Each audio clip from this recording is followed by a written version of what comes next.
मनसेने 33 उमेदवारांची पहिली यादी जाहीर केल्याची बातमी समोर येते। मनसेने आता 33 उमेदवारांची ही यादी काल रात्री उशिरा जाहीर केली आहे। खरं तर मुंबई महानगरपालिका निवडणुकीसाठी ठाकरे गट, अजित पवार गट, शरद पवार गट, काँग्रेस आणि त्यानंतर आता मनसेने त्यांच्या उमेदवारांची पहिली यादी जाहीर केली आहे। 33 उमेदवारांची नावं या यादीमध्ये आहेत। सोबतच मनसेने या यादीमध्ये वॉर्ड क्रमांक 10 पासून सुरुवात केल्याचं पाहायला मिळते। उमेदवारांना आता एबी फॉर्म देखील दिले जाणार असल्याची घोषणा राज ठाकरेंनी काल केली। मनसेकडून उमेदवारांना संधी देण्यात आल्याचं देखील कळून येतंय। शिवसेना, ठाकरे गट आणि मनसे यांनी महानगरपालिका निवडणुकीसाठी युती केली। दोन्ही पक्ष युतीतून निवडणूक लढवणार आहेत। दरम्यान काही ठिकाणी दोन्ही गट स्वबळावर देखील लढणार असल्याचं म्हटलं जात आहे। शिवसेना, ठाकरे गटाने आपली पहिली यादी काल सकाळी उशिरा जाहीर केली। त्यानंतर रात्री उशिरा मनसेने सुद्धा त्यांच्या उमेदवारांची पहिली यादी जाहीर केली आहे।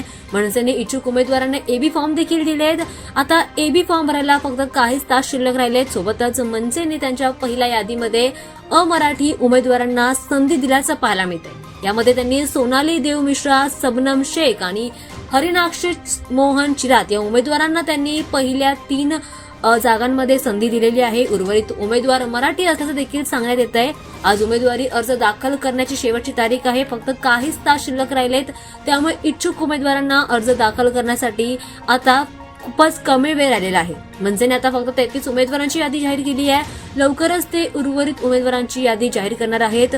मुंबई महानगरपालिका निवडणुकीमध्ये महापौर हा मराठी माणसाचा असावा म्हणून दोन्ही बंधूंनी युती केली।